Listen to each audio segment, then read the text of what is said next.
Bonjour et bienvenue dans ce nouveau lundi boursier. Nous sommes aujourd'hui le 5 février 2024. Comme d'habitude, on va passer en revue les différentes opportunités de la semaine. Je vais faire mes analyses avec vous pour vous permettre un petit peu de voir ma vision des choses et puis quelle est ma façon de penser, mon raisonnement et surtout quelles opportunités je vois cette semaine.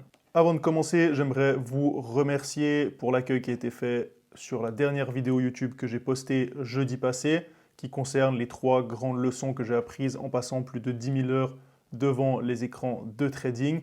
Si tu ne l'as pas encore vu, je te mets le lien en description. Dans tous les cas, merci pour le retour qui a été fait dessus.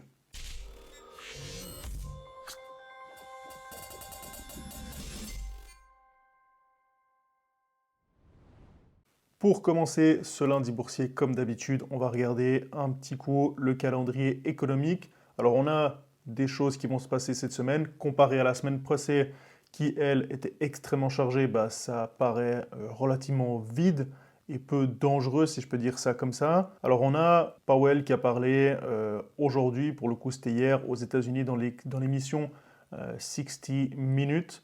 Donc, en gros, son discours était le suivant. Il nous a dit qu'il n'avait pas assez de données pour déjà justifier une baisse des taux en mars, que l'économie reste forte et puis ils attendent d'avoir plus de signaux qui leur donneraient ce fameux feu vert. Ça a un petit peu refroidi les intervenants qui s'attendaient à avoir 5 à 6 baisses de taux, donc ça vienne beaucoup plus rapidement.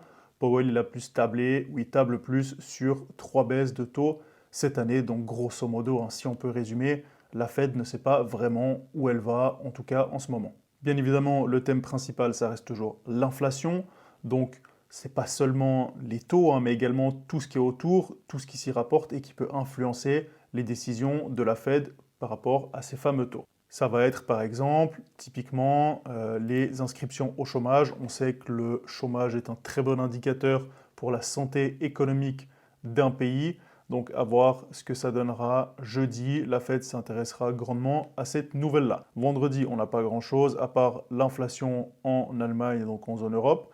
Après, cette semaine, pas grand-chose. Pour les personnes qui veulent trader le dollar australien, on a la RBA qui va donner sa décision sur les taux. Normalement, on le voit ici, on s'attend à ce qu'il n'y ait pas de changement, qu'on reste à 4,35 points au niveau du taux. Donc ça ne devrait pas trop bouger à ce niveau-ci.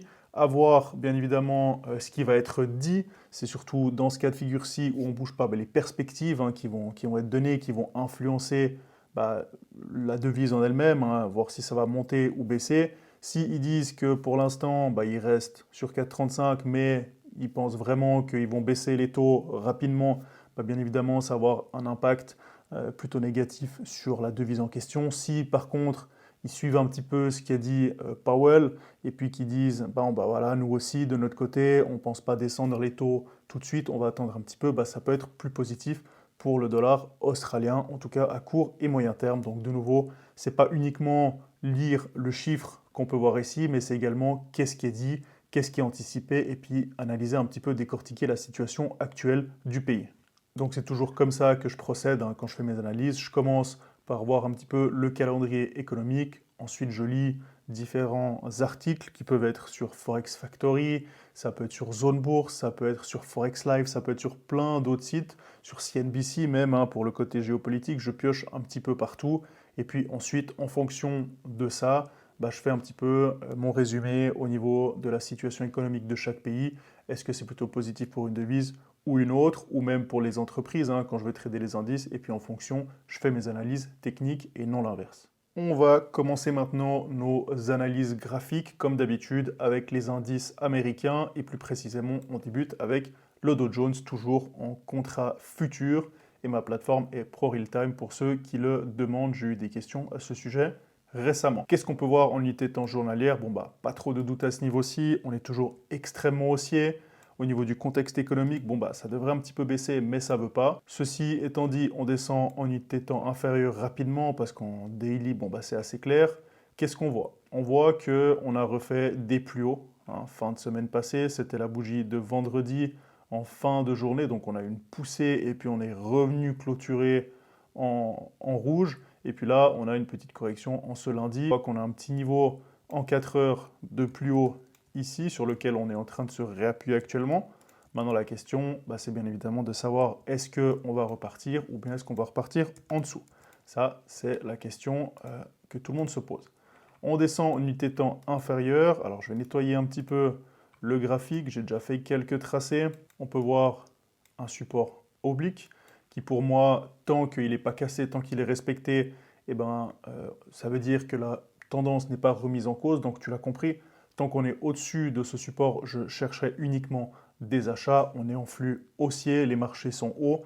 Pour l'instant, il n'y a pas de raison de shorter, sachant que la semaine passée, on a eu les résultats d'entreprise des grosses, on va dire des grosses pointures, hein, j'entends par là les GAFAM, mis à part Apple qui a très légèrement déçu, on va dire que les autres, ils ont eu des bons, voire des très bons chiffres. On a encore Nvidia qui doit poser ou qui doivent poster leurs résultats, mais a priori, ça devrait être relativement bon. Donc plutôt des achats à court terme. On est en unité de temps 1 heure, donc on le voit ici, j'ai tracé un Fibonacci, hein, je travaille vraiment les zones. C'est la façon dont je travaille, j'essaie d'avoir un trading simple, c'est pas trop complexe, il n'y a pas beaucoup d'indicateurs. Donc là, on voit qu'on est en flux haussier, on est en hausse, donc je vais tout simplement soit attendre des replis, donc j'ai mis une zone ici qui m'intéresse, où on a une convergence potentiellement. Alors il est 10 h du matin, les marchés ouvrent à 15 h 30, donc il peut encore se passer beaucoup de choses d'ici là. Maintenant, mes plans préférés, ça va être premièrement d'attendre un petit repli et de payer sur soit les 50%, soit ici une convergence, on a entre les 61,8 et puis le dernier plus bas. Comme je l'ai dit, tant qu'on est au-dessus de ce support, je chercherai des achats. Si on le casse, potentiellement à court terme, jouer quelque chose à la baisse, mais il faut vraiment que ce soit une belle cassure, un beau signal, qu'on ait un beau ratio. Il faut vraiment que tous les éléments soient alignés. Dans le cas contraire, je ne chercherai pas des shorts pour le moment. Si on repart à la hausse, je descendrai en unité de temps inférieure, par exemple en 15 minutes, où là je tracerai un Fibonacci dans l'autre sens, donc de ce sens-ci, et puis je jouerai potentiellement un 61,8 tout 100%. Est-ce que si on casse les plus hauts, je peux entrer à l'achat? Potentiellement oui, maintenant je suis moins fan des cassures de plus haut quand c'est un record historique, tout simplement parce qu'on n'a pas de point, on va dire, de TP propre, ça peut aller n'importe où. Alors on pourrait se fixer par exemple les 39 000, maintenant a priori je ne pense pas que je payerai la cassure des plus hauts historiques, bien que techniquement si tous les signaux sont au vert, on devrait le faire, mais je ne suis pas forcément très à l'aise avec ça. Donc plutôt des achats, comme je l'ai dit, tant qu'on est au-dessus de ce support sur repli ou bien sur 61,8, tout 100%. En ce qui concerne notre cher Nasdaq, lui aussi est remonté. Il n'a pas totalement fait des plus hauts historiques. On est un peu moins haut si on compare au Dow Jones. En 4 heures, qu'est-ce qu'on voit? On voit qu'on a un plus haut par ici qui a été... On a tenté une cassure. Hein, si on zoome un petit peu, on a tenté ici une cassure, ça a été rejeté. On repart à l'attaque. À voir encore une fois ce qui va se passer cet après-midi, si on va passer ou pas. Dans tous les cas, on est aussi plutôt haussier. On peut essayer de tirer un canal, mais on voit qu'on n'a pas deux points de contact sur le haut, donc on a juste un support ici pour le moment. On descend en unité de temps 1 heure, où là, on est toujours au-dessus des moyennes mobiles, on est toujours en flux haussier. Le plan sur le Nasdaq est relativement similaire à celui du Dow. Les indices sont plutôt corrélés en ce moment, hein, donc de temps en temps, ils vont dans le même sens, et quand il y a une décorrélation, il peut arriver par exemple, que le Nasdaq monte et puis que le Dow Jones baisse. Dans ces cas de figure, souvent le S&P va avoir tendance à stagner ou à suivre un des deux, mais c'est pas rare qu'on ait 2 contre 1 ou que les 3 fassent des choses un petit peu différentes. Dans tous les cas, en ce moment, c'est assez corrélé, donc je vais plutôt avoir le même genre de plan sur le Dow, sur le Nasdaq, voire même sur le S&P. C'est-à-dire chercher des achats soit sur un repli, j'ai mis une zone ici qui peut être intéressante, ou alors si on casse les plus hauts. Ici aussi, on casserait un plus haut historique, ce qui fait que ça me ralentit un petit peu pour fixer un objectif si je prenais un achat. Bien évidemment, on peut dire je vais chercher les 18 000, mais c'est quand même assez confiant de dire ça.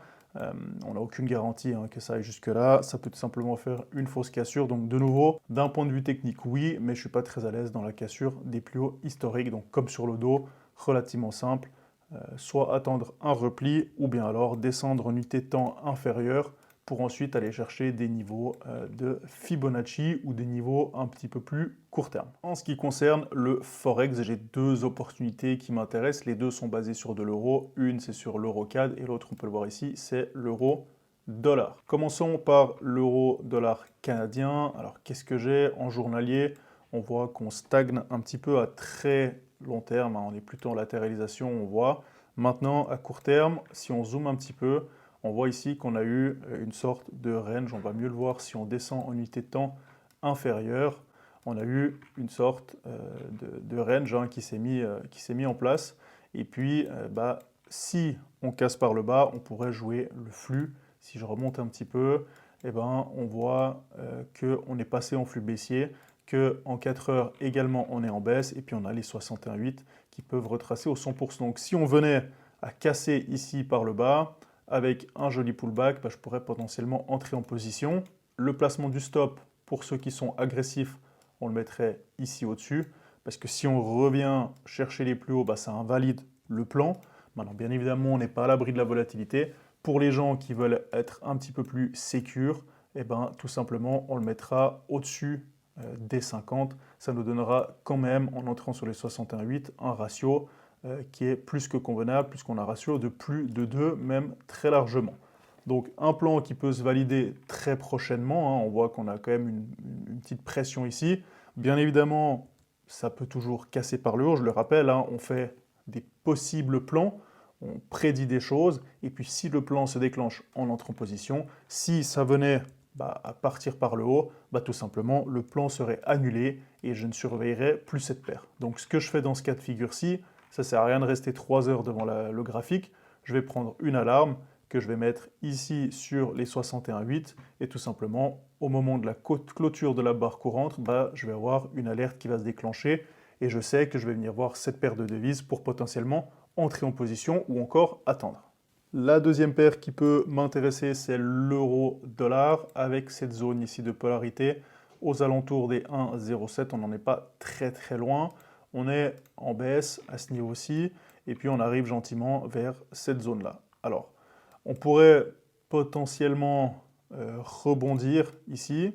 Maintenant, à voir comment ça se passe, j'aimerais qu'on vienne tirer par là. Si on rebondit, ça veut dire que l'euro monte et le dollar baisse. Or, à court moyen terme, on va dire que d'un point de vue du niveau économique et puis de ce qu'a dit Powell hier, je vois plutôt le dollar comme haussier, en tout cas à court et moyen terme, notamment sur le fait, comme je l'ai dit, il ne faut pas uniquement regarder est-ce que les taux montent ou les taux baissent, mais c'est aussi de quelle façon est-ce que c'est interprété, qu'est-ce que dit la Fed. Hier, Powell a laissé entendre qu'ils n'avaient pas encore assez d'informations pour juger s'ils allaient augmenter ou baisser plutôt, les taux. Ils ont également dit que c'était trop tôt pour décider d'une baisse de taux en mars, donc ça signifie que potentiellement les taux vont rester inchangés. À court terme, c'est plutôt positif pour le dollar. Je le rappelle, quand les taux montent, c'est bon pour le dollar et quand les taux baissent, c'est vu comme plutôt négatif pour la devise en question. Donc là, on ne bouge pas, mais on laisse entendre qu'on ne va pas monter les taux, donc potentiellement, j'interprète ça comme positif pour le dollar, ce qui me refroidit un peu dans une envie de payer, donc potentiellement avoir après aussi, comme l'EuroCAD, si on venait à casser, par exemple, si les chiffres concernant l'emploi allaient dans le sens d'un renforcement économique et donc que l'inflation continue ou stagne, dans ce cas de figure-ci, bien évidemment, la Fed ne baisserait pas les taux, ce qui pourrait continuer à pousser le dollar à la hausse et faire baisser cette paire de devises. Je le rappelle, pour que l'euro-dollar baisse, il faut que l'euro baisse et le dollar monte. Et puis, pour l'inverse, il faut que l'euro monte et que le dollar baisse. Donc voilà un petit peu cette zone ici qui m'intéresse. On sera suspendu aux nouvelles économiques et à l'interprétation de la Fed. Maintenant, une belle zone avec des plans qui peuvent se déclencher un petit peu dans les deux sens. Si on jette un coup d'œil aux autres actifs, notamment le Bitcoin, le Bitcoin qui est en léthargie totale depuis depuis la semaine passée, on voit ici que ça n'a absolument pas bougé, donc il est suspendu à je ne sais trop quoi. On va voir si ça compte, si ça reprend la hausse ou si ça redescend. Je rappelle que moi j'ai une alarme sur les 38 000 $ qui sera mon point d'achat. Si on monte, tant mieux pour ceux qui sont dedans et pour les cryptos. On peut aussi jeter un petit coup d'œil au gold.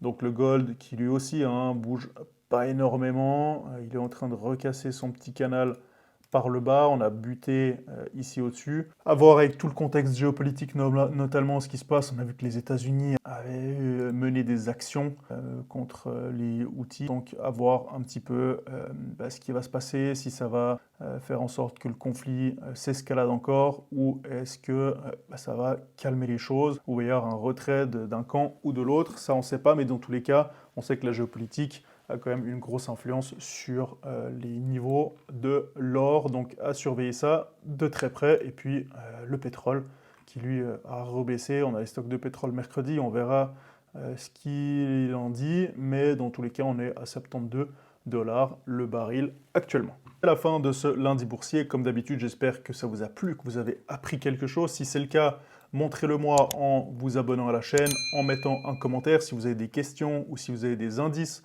ou des actifs que vous aimeriez que j'analyse, mettez-le en commentaire et je les prendrai en compte pour lundi prochain. Et comme d'habitude, vous avez tous mes liens en description. Si vous voulez vous former au trading avec moi, si vous voulez améliorer votre mental, j'ai une formation dédiée à ça. Et puis comme je l'ai dit, je vous mets en description le lien de la dernière vidéo de la semaine passée qui a plutôt bien marché. Tu peux également rejoindre mon groupe Telegram gratuit. Bref, tout ça est en description. Je te remercie d'être encore là et de regarder la vidéo jusqu'à la fin. Et je te dis à la semaine prochaine pour un nouveau lundi boursier. Ciao!